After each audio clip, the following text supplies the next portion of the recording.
3, 2, 1. Selamat mendengarkan. Oke guys, sebelum kita mulai ada baiknya dibantu like video ini dan apabila baru bergabung tekan tombol subscribe ya dan tekan tombol loncengnya, biar Mimin semangat ngupload videonya. Yo, dengan teriakan panjang, elang melebarkan sayapnya, dan ukiran kayu itu benar-benar berubah menjadi elang. Itu melonjak ke langit dan berputar di kehampaan. Kembali, Ling Feng Tianzun terkejut. Ketika dia mengambil elang ke tangannya, dia menemukan bahwa kekuatan aturan pada elang itu jelas, seperti penyaluran. Di matanya, ada kekacauan ki yang keluar. Ini adalah aturan khusus dari kekuatan, kehidupan yang berkembang. Ukir kayu untuk menonjolkan, berubah menjadi makhluk hidup, desis. Ini sebuah pencapaian. Ling Feng Tianzun merasakannya dengan hati-hati dan segera menghirup udara sejuk. Di bawah sentuhan acak debu Qin, ukiran kayu itu sepertinya mengaktifkan kecerdasan di tubuhnya. Semacam nafas hidup muncul di ukiran kayu. Tidak, ini bukan perwujudan dari kehidupan nyata, tetapi penggunaan alat pemurnian yang cerdik untuk mengaktifkan vitalitas kekuatan aturan dalam ukiran kayu, sehingga dapat menyerap semangat langit dan bumi, dan memelihara kebijaksanaan, sehingga menghasilkan semangatnya sendiri di masa depan. Kayu kecil membuat semangat. Ling Feng Tianzun terkejut. Ukiran kayu ini diukir olehnya. Faktanya, sebagai orang kuat paling tua di Tiangong, keahliannya benar-benar berada di garis depan pekerjaan Tiangong, dan telah mencapai tingkat kesempurnaan. Ukiran kayu, meskipun dia melakukannya sesuka hati, sebenarnya mengandung esensi dari alat pemurnian seumur hidupnya. Ukiran yang hidup dan hidup, yang seperti penjelmaan roh, sebenarnya adalah apa yang dia berikan pada ukiran kayu. Hal yang paling membanggakan dari seorang penyuling instrumen adalah mereka dapat menumbuhkan semangat senjata dalam senjata ajaib mereka, yang merupakan pengejaran terbesar mereka dalam hidup mereka. Namun, ukiran kayu itu bagaimanapun juga adalah ukirannya sendiri, dan metode Tao secara alami bagus. Namun karena bahannya biasa saja, sulit untuk melahirkan ruh perkakas, apalagi melahirkan ruh. Tidak mudah untuk benar-benar melahirkan jejak kebijaksanaan seperti itu. Namun sebelum Qin Chen, baru setelah diproses, ia mulai melahirkan jejak kebijaksanaan dalam ukiran kayu ini. Meskipun jauh dari semangat, metode ini sangat terampil dan benar-benar mengejutkan Ling Feng Tianzun. Pada saat ini, Ling Feng Tianzun tiba-tiba menyadari bahwa hanya Qin Chen, yang telah dibudidayakan sebagai Dizun, tidak sebaik dia dalam menyempurnakan senjata. Namun, sentuhan akhir seperti ini dan pemahamannya tentang tempat warisan sudah ada di atasnya. Putar tangan untuk awan, tangan untuk hujan. Ini adalah metode Qin Chen. Luar biasa. Pantas saja penguasa kuil akan mengangkatnya sebagai wakil-wakil kepala kuil. Pada saat yang sama, Gunung Tianling terkejut. Konyol, dia berpikir bahwa Qin Chen telah dapat memahami selama 3 bulan di tempat warisan ini karena dia terlalu lemah dalam memurnikan peralatan.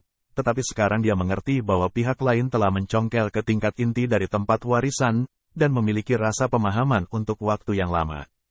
Untuk sesaat, hati Ling Feng Tianzun penuh dengan 5 rasa. Untuk waktu yang lama, dia menghela nafas dan kemudian tertawa. Tuan Kuil, kamu masih banyak akal. Aku benar-benar tua. Sepertinya dunia akan menjadi milik orang muda di masa depan. Ling Feng Tianzun merasakan sesuatu bergerak di dalam hatinya. Dia memegang ukiran kayu di tangannya. Jika dia merasakan sesuatu, dia langsung tertidur lelap. Namun, dalam benaknya, itu adalah kilatan cahaya, dunia yang berbeda.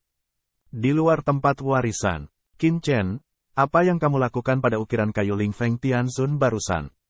Kebenaran menghormati keraguan. Haha, bukan apa-apa. Ini hanya sedikit saran untuk Ling Feng Tianzun. Qin Chen tersenyum. Dia bisa merasakan apa yang ingin dilakukan Ling Feng Tianzun. Sama seperti dia telah melihat makhluk kacau di dunia api, dia telah mengalami evolusi kehidupan di tempat warisan, dan telah memperoleh sedikit. Jadi dia memberi saran pada Ling Feng Tianzun. Adapun apakah Ling Feng Tianzun bisa mengerti, Qin Chen tidak bisa menjadi tuannya. Tempat warisan diwarisi dari karya pengrajin kuno. Dia tampaknya adalah orang tua. Ling Feng Tianzun ini seharusnya bukan mata-mata. Menurut informasi yang saya dapatkan, mata-mata iblis memiliki kekuatan besar dalam pekerjaan surga dan memiliki identitas khusus. Apakah itu salah satu dari 8 ruang wakil in service? Qin Chen berpikir dalam-dalam. Pergi, kembali ke tempatmu dulu. Ketiga Qin Chen terbang ke istananya. Sekarang, di dalam wilayah iblis, ini adalah kekosongan besar dari setan. Roh jahat melonjak ke langit, seperti api penyucian. Di api penyucian ini, sejumlah bintang ajaib ditangguhkan, dan bintang-bintang ini memancarkan ki jahat yang tak ada habisnya, berubah menjadi sungai ajaib yang luas, berkelok-kelok dan mengalir. Di sungai ajaib, semua jenis penglihatan terwujud, seperti gunung, sungai, dan bintang. Di antara mereka, di tengah sungai ajaib, ada bintang ajaib yang sangat besar. Di bintang ajaib, ada sosok hitam besar yang membentang di seluruh bintang. Raung, ho, raung, ho. Ini seperti bernapas. Setiap nafas dari sosok hitam ini akan membuat sungai ajaib dengan diameter lebih dari 10 juta mil diisi dengan gas sihir hitam, dan gas ajaib yang tak ada habisnya akan menyembur. Dan setiap nafas akan membuat angin hampa melolong, gunung yang tak terhitung jumlahnya akan dihancurkan, sungai ajaib akan terputus, dan bintang-bintang ajaib akan hancur. Ki ajaib terbang. Untungnya, tidak ada makhluk hidup lain di seluruh kekosongan api penyucian ki iblis. Untuk mengganggu tidur nyenyakku. Suara menderu bergema sepanjang waktu dan ruang. Beberapa bintang ajaib langsung didorong keluar dari sungai ajaib yang tak berujung. Di atas bintang ajaib besar itu, sosok gelap yang menjulang tinggi berdiri, memancarkan napas ketakutan yang tak ada habisnya. Dia membuka mulutnya dengan santai dan mengeluarkan raungan, yang bisa menghancurkan langit. Di kejauhan, di ujung sungai ajaib, seorang pria kuat dengan kekuatan sihir tak berujung merangkak di ujung sungai ajaib. Dia seperti setan, seperti orang kuat. Tapi di depan sosok yang menjulang tinggi ini, dia dengan hormat merangkak dan berkata, Tuan Mozu, Tiangongzong. Kementerian Rahasia. Utusan iblis saya telah mengirim berita bahwa Qin Chen, keluarga manusia yang Anda khawatirkan, muncul di tempat rahasia markas besar Tiangong, dan ditunjuk oleh Tiangong Tianzun sebagai wakil kepala Aula Tiangong. Kata pria kuat itu dengan hormat. Sosok mengerikan di bintang iblis itu sebenarnya adalah nenek moyang iblis Yuan. Bocah itu, tiba-tiba pergi ke tempat rahasia markas besar Tiangong. Leluhur iblis Yuan bergumam, matanya memancarkan cahaya dingin, menarik. Dia mencibir. Namun, inilah yang dia harapkan. Apa yang kamu lakukan? Mencari penerus Tiangong? Yah, apakah dia tidak tahu bahwa ada beberapa setan dalam pekerjaanku hari itu? Mata leluhur iblis Yuan berbinar. Tidak. Bahkan jika dia mengetahuinya, dia takut itu satu-satunya cara. Lagi pula, jika Qin Chen tetap berada di medan pertempuran Wanzhou, dia takut dia akan dibunuh oleh iblis kita cepat atau lambat. Itu akan menjadi tempat rahasia markas besar Tiangong. Itu terletak di negara bagian Teran, dengan blokade berat, cukup aman. Ada juga tiang api yang menjaga langit. Dewa biasa akan mati saat mereka masuk. Hanya ketika yang teratas masuk, mereka akan memiliki kesempatan untuk beristirahat. Setelah istirahat, mereka akan terjebak. Setelah penguasa surgawi Tiangong bergerak, Tianzun teratas juga akan jatuh. Kecuali jika yang tertinggi dari iblis dikirim. Cukup pintar, artinya bagus. Leluhur iblis Yuan mencibir. Tempat rahasia markas Tiangong sangat berbahaya. Sebagai leluhur klan iblis, akankah dia tahu? Saat itu, dia juga berkali-kali menyerang tempat rahasia markas Tiangong. Meskipun dia menghancurkan banyak dari mereka, masih ada beberapa harta karun yang diwariskan. Hal ini pula yang membuat Sengong Tianzun membangun tempat rahasia markas Tiangong yang semula milik pengrajin sebagai kawasan terlarang. Jika kamu dengan gegabah mengirim orang yang kuat untuk pergi ke sana, aku khawatir itu akan sangat berbahaya. Puncak surga akan jatuh di antara mereka. Kecuali kamu adalah level tertinggi, kamu dapat mundur dengan aman. Sepertinya untuk saat ini, Anda hanya bisa membiarkan bocah Qin Chen berkembang di dalamnya. Mata leluhur iblis itu suram, dan dia secara alami tahu bahwa tempat rahasia markas besar Tiangong itu mengerikan. Bahkan jika dia ingin membunuh Qin Chen lagi, dia harus merencanakan dan kemudian bergerak. Kali ini, iblis kita telah kehilangan roh sihir di medan pertempuran. Dapat dikatakan bahwa kerugiannya tidak kecil. Jika kita ingin membunuh bocah itu di tempat rahasia markas besar Tiangong, harganya tidak sedikit. Saya khawatir kita harus memiliki setidaknya satu Tianzun teratas. Itu tidak sepadan. Namun, di mata leluhur kuno yang dalam, ada cahaya dingin yang bersinar di matanya yang dalam, dan dia juga memikirkan cara memecahkan harga diri manusia. Putra ini pasti akan menjadi salah satu pilar Teran di masa depan. Nenek moyang tua iblis Yuan pernah meramalkan Qin Chen di Sungai Panjang Takdir. Dia sangat yakin bahwa jika Qin Chen terus tumbuh, itu pasti akan menjadi salah satu masalah besar bagi para iblis. Selain itu, dia memiliki perasaan samar bahwa Qin Chen melangkah ke alam surga, dan takut kemungkinannya tidak kecil. Untuk menjadi yang tertinggi, tapi itu rintangan besar. Tidak peduli siapa yang ingin menerobos dari surga ke yang tertinggi, itu adalah hambatan besar. Misalnya, pendiri Tiangong, Sengong Tianzun, telah menjadi orang terhormat di zaman kuno, dan kemudian mencapai Tianzun, terjebak di langkah terakhir tahun yang tak terbatas. Misalnya, timbangan emas di bawah komando Maha Guru Xiao Yao memiliki bakat luar biasa dan selalu terjebak di puncak Tianzun. Meskipun dapat dianggap tak terkalahkan di alam surga, ia tidak dapat mencapai tingkat tertinggi, yang bukan merupakan ancaman bagi Yuan Mo asli. Qin Chen mempesona. Namun, Qin Chen hari ini masih merupakan ranah di Zun. Meskipun alam di Junnya bahkan bisa membunuh Tianzun biasa, itu masih jauh lebih buruk daripada puncak Tianzun. Untuk menjadi Qin Chen, setidaknya salah satu Master Tianzun teratas akan pergi ke tempat rahasia markas besar Tiangong untuk membunuh satu sama lain, yang tidak bermanfaat bagi leluhur iblis Yuan. Pada levelnya, dewa biasa seperti Rongyan Tianzun tidak terlalu kecewa dengan kekalahan tersebut. Namun, dia masih mengkhawatirkan keberadaan kekuatan tertinggi dari klan iblis roh seperti Tunggu. Di tempat rahasia markas besar Tiangong, keluarga kita memiliki agen potensial, jadi kita bisa mengetahui semua berita tentang Qin Chen. Selama Qin Chen meninggalkan tempat rahasia markas besar Tiangong, kita bisa membunuhnya. Tidak perlu sembrono. Lagi pula, ini adalah tempat rahasia markas besar Tiangong. Terlebih lagi, dia masih seorang di Zun. Meskipun di Zun dapat membunuh Tianzun, pasti ada banyak rahasia dalam dirinya, tetapi akan membutuhkan waktu bertahun-tahun baginya untuk menembus Tianzun. Tentu saja, dengan kekuatan bocah itu, begitu dia menerobos, dia akan menjadi masalah di level Jinling. Tianzun dan Sengong Tianzun, atau bahkan lebih buruk dari kedua orang itu. Bagaimanapun, dia adalah nenek moyang iblis. Jika kita benar-benar sampai di sana, kita akan mendapat masalah di medan perang, dan itu adalah ancaman besar. Adapun musuh dan kelompok etnis, Qin Chen sangat ingin menerobos Tianzun. Sebelum kedua klan memutuskan untuk memulai perang 10.000 ras lagi, saya khawatir itu akan lebih merepotkan daripada beberapa master tertinggi. Karena yang tertinggi tidak dapat ikut campur dalam medan pertempuran 10.000 negara. Namun, Tianzun bisa bertarung di medan pertempuran Wanzhou. Qin Shenzhen ingin menerobos Tianzun dan menargetkan iblisnya secara sembarangan di medan perang Wanzhou. Dia takut wilayah klan iblisnya akan terus menyusut dan kekuatan intinya akan rusak parah. Itu adalah penghalang dari bumi ke surga. Qin Chen ingin membuat terobosan. Ini tidak sesederhana itu. Xiao Yao Supreme ingin dia kembali ke tempat rahasia markas besar Tiangong. Saya khawatir dia ingin dia mengalami beberapa warisan, tetapi itu bukan kesuksesan jangka pendek. Meskipun leluhur iblis Yuan sangat mementingkan Qin Chen, Qin masih jauh dari menjadi ancaman. Tunggu sebentar, sehingga orang-orang dari klan iblis kita di tempat rahasia markas besar Tiangong dapat menghalanginya. Prioritas utama masih kekuatan gelap.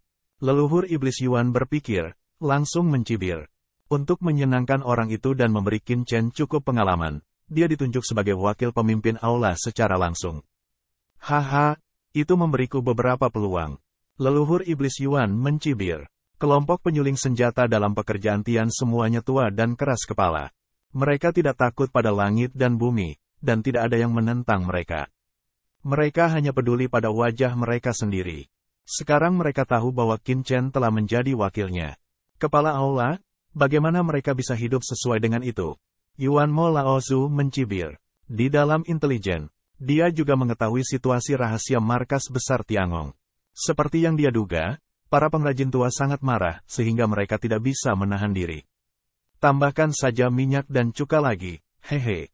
Memikirkan hal ini, leluhur iblis Yuan segera mulai mengeluarkan beberapa perintah.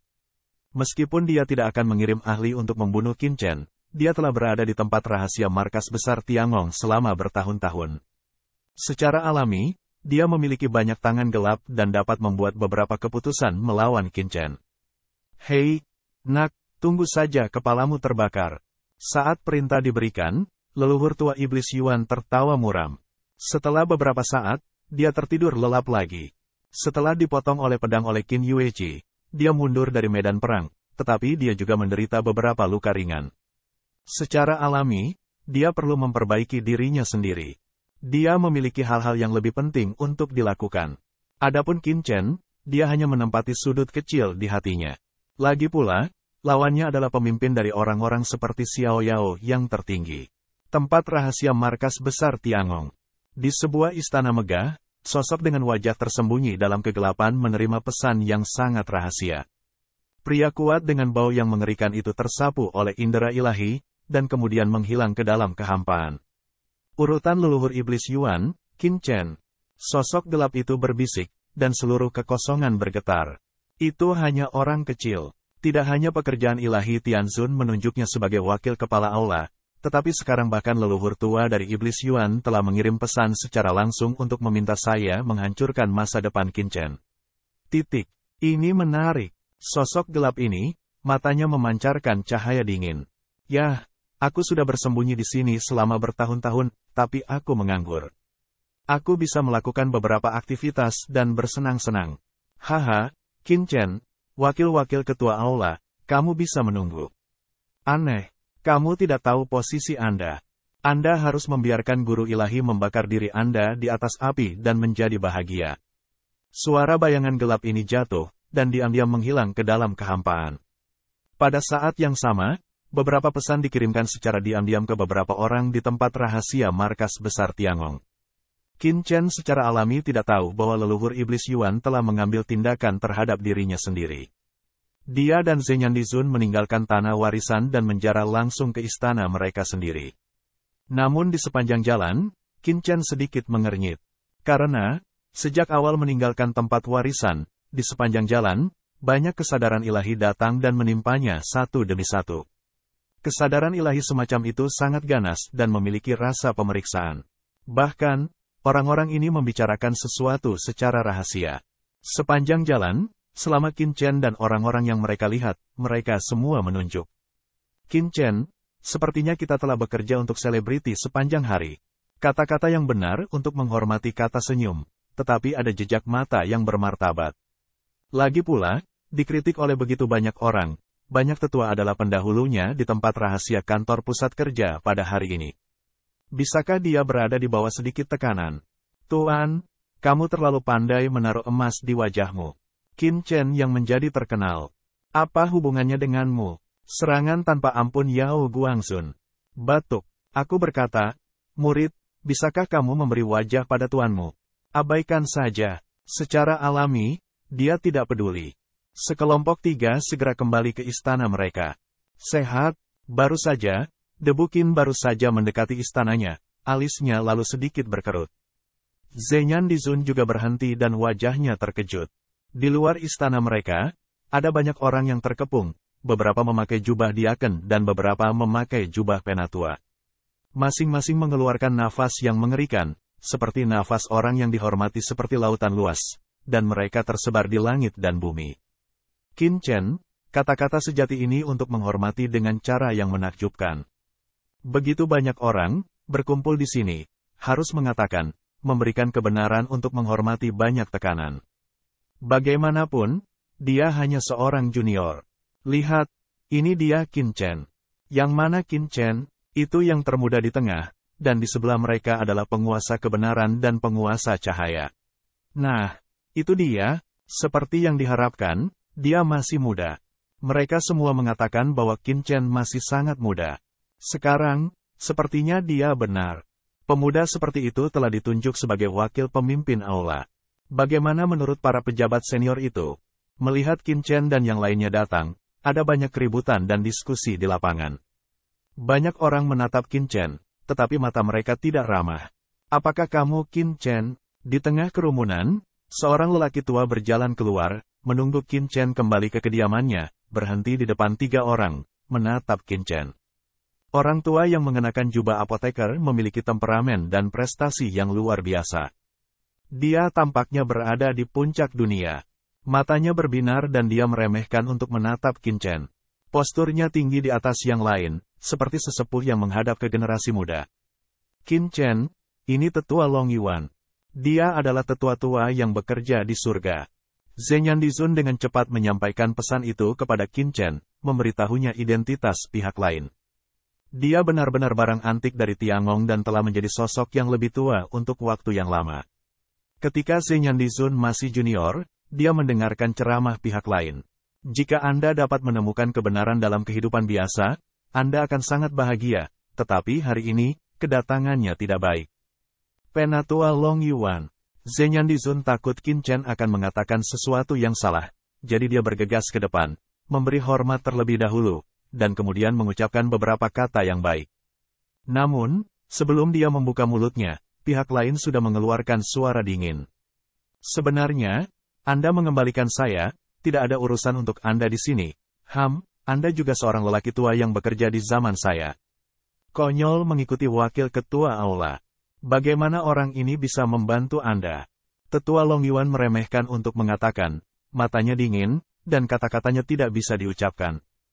Penatua Long Yuan, Qin Chen tertawa. Menarik.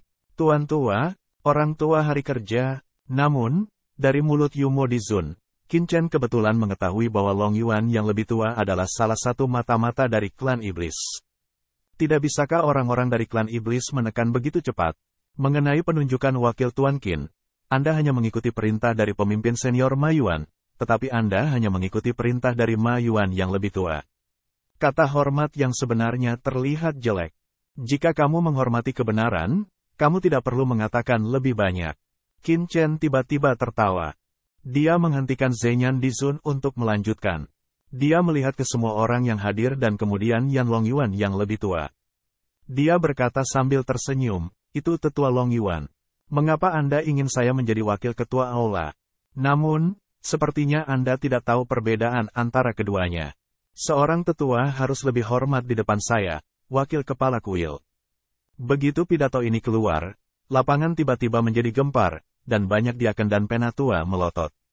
Ini adalah sesepuh Long Yuan, sesepuh dari Tiangong. Qin Chen sangat sombong. Ini terlalu banyak. Awalnya, mereka sangat memusuhi Qin Chen, tapi sekarang mereka lebih marah. Jika bukan karena aturan dan peraturan kerja, saya akan melakukannya di dunia luar. Hahaha, apakah ada perbedaan antara atasan dan bawahan? Saya telah bekerja sebagai penatua selama bertahun-tahun, dan ini pertama kalinya saya melihat pemuda yang sombong seperti Anda. Penatua Long Yuan memandang Qin Chen dengan dingin. Kamu adalah wakil ketua balai.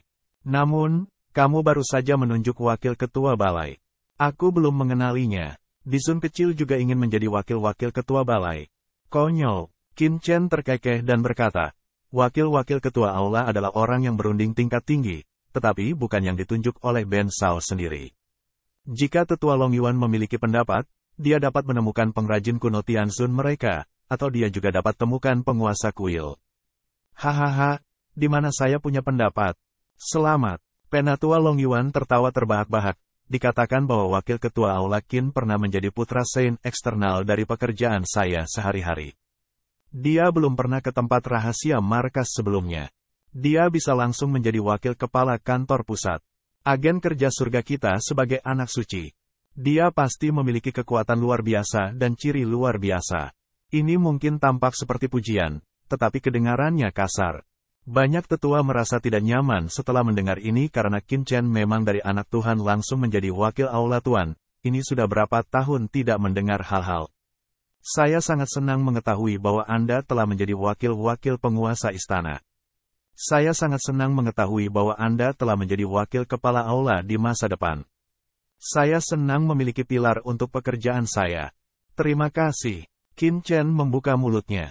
Tetua Long Yuan tiba-tiba menyeringai dan menyeringai.